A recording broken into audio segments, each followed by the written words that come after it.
What do you think people waking up this morning hearing this news should know and remember about the Reverend Jesse Jackson? I think they should know that he literally changed the political landscape when he changed the rules in the Democratic Party to proportional representation, that no matter whether you won or lost in a primary, you get your delegates.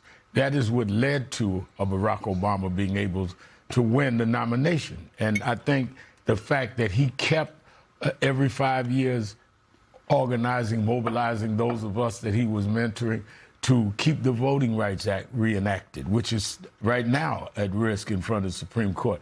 People talk about the glory of the 60s, but they had to be maintained because all of that was on a time clock that could have expired.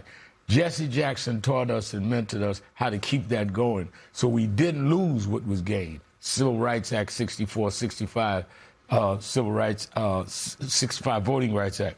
Free Mandela, he did. So I think Jesse Jackson, the late 20th century, set the tone that kept King's dream alive into the 21st century and trained many of us on the front lines. There would not be an America today that we are trying to fight to maintain had it not been the leadership of Jesse Jackson.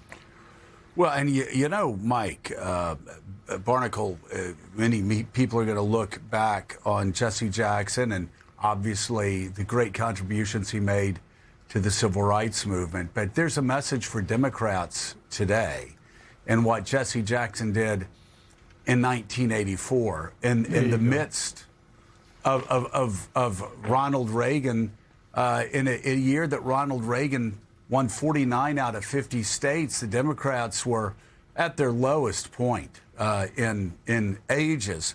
And Jesse Jackson took his campaign in '84 and the organization of that campaign in '84 and turned it into something extraordinarily dramatic in 1986. Again, the heart of Reaganism. He went out and helped Democrats through organizing politically to win the Senate back from Republicans in 1986 to serve as a check and a balance against Ronald Reagan. And again, he did this in the heart of Reaganism. So he did much, as Reverend Al said, that even eventually led to Barack Obama's victory in 2008. Yeah, Joe, you know, there's a phrase that is used in history to describe certain examples of leadership. It's called pathfinder.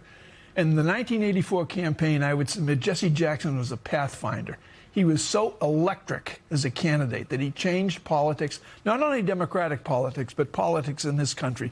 And Reverend Al, I don't know how well you remember that 1984 campaign. I remember it vividly because of the electricity that one man, Jesse Jackson, gave to the entire country. Republican, Democrat, didn't matter. He changed the Democratic Party. There's no question about it. I remember because I was right in the middle of that. And one of the things that you have to remember, he did it against the wishes of the Democratic establishment, and many of those that were in the black political establishment wouldn't endorse him. And he did it anyway. And by being able to generate that kind of support, that kind of vote, when we were the outsiders, is what led to '86, what Joe talks about, because it literally registered new voters that were critical in those states that flipped the U.S. Senate in the height of Ronald Reagan. And that's something in a midterm election this year we ought to take note of how Jesse Jackson did it from the bottom to the top, not from the top to the bottom.